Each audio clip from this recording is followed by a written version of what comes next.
If you're anything like me, you might live in your head a little bit too much. You might expose yourself to negative self-talk, be highly critical and hard on yourself.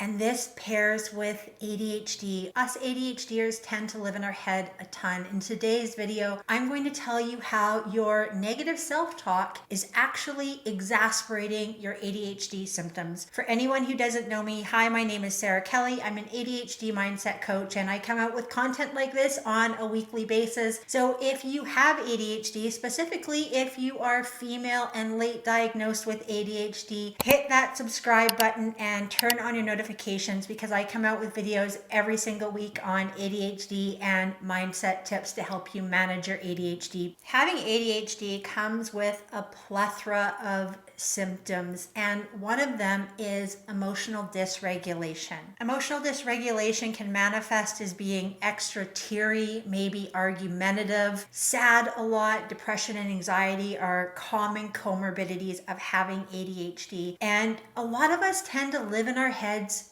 way too much. We tend to be really, really hard on ourselves. And it makes sense that that would be our default for so many of us because the average child by age 10, this is an approximation, of course, will hear about 20,000 pieces of negative feedback from teachers, peers, parents that are just unknowing about this condition or that their kids have it. And that leads us to have a really low self-esteem and sometimes even a lack of a sense of self because we are scared to put ourselves out there. Now, if you're someone with ADHD and you struggle with negative self-talk, please comment. Let me know how negative self-talk comes up for you, and do you ruminate in your negative self-talk for a really long time, or are you able to get out of it fairly quickly? There's a phenomenon that all humans are really privy to, but people with ADHD seem to have this on steroids at times. Of course, I'm not making a blanket statement and saying every ADHDer has this, but that is negativity bias. Negativity bias is a cognitive bias that makes negative things more influential than positive things. And we tend to remember what hasn't gone right for us far more than we remember what does go right for us. It's almost like in our memory bank, we have a complete library of where we might have come up short, where we might have been called lazy or late all the time, one too many times. And hearing feedback like that can sting really deep, and we tend to forget the things that we do get right. An ADHD brain works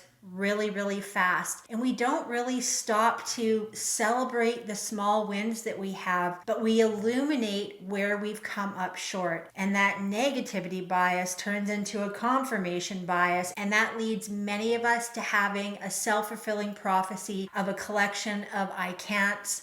I'm not good enough. I don't want to try this because I might come up short. There's also a huge link between having ADHD and being a perfectionist. Let me know in the comments if you are a perfectionist, and if this video is resonating with you, please like this video so that this video gets pushed out to more people in the algorithm who have ADHD and might struggle with negative self-talk. So most people who have ADHD know that it comes down to our executive functions not being in the same place as a neurotypical brain, and also we struggle to make dopamine. So a lot of us with ADHD will look for dopamine in a very unconscious way by having negative self-talk, by ruminating on the things that don't go right. The effects of negative self-talk can influence both your mental and physical health. The release of epinephrine, dopamine, and norepinephrine hormones actually trigger the fight or flight in your body. So when we are ruminating, when we're negative, when we are in that fight or flight state, when we're unsure of ourselves, we're actually giving ourselves dopamine. Arguing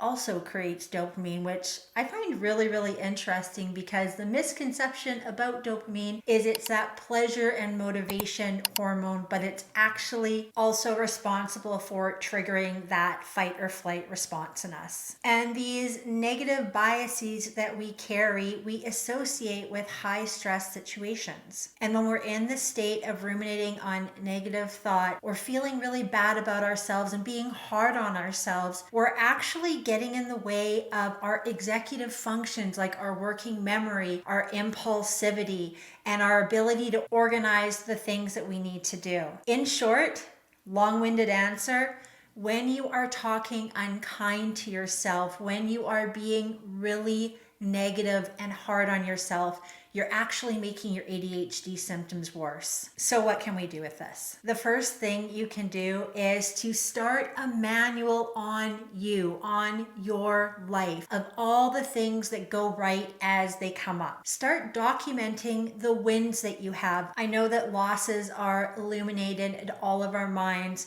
but that overshadows the things that we are doing right, the wins that we do have. And by starting a manual on you and your life, you now have a documented reference point that you can go back to and look at when you start ruminating and feeling really bad about yourself, to pull yourself out of that maybe a little bit quicker. My second tip is to celebrate the wins even if they're small. Aim for progress over perfection. When I say celebrate the wins, there is science that backs that this creates a ton of dopamine. Give yourself that high five. Call someone who understands that you have ADHD, and maybe getting the dishes done that day was a huge win for you. Do your best to surround yourself around people who will lift you up and not tear you down. Because we all know that having ADHD is really hard, and there are still a ton of misconceptions about this condition and a lot of people who don't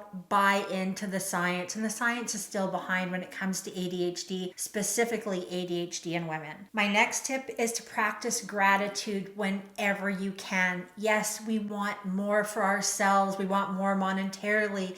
We want more emotionally. But when we are in the energy of simply wanting, we're not looking at what we already have and appreciating the things that we have. So practicing gratitude is a great way to get out of that negative rumination when you are in your head. And my final tip is to check out my complimentary masterclass.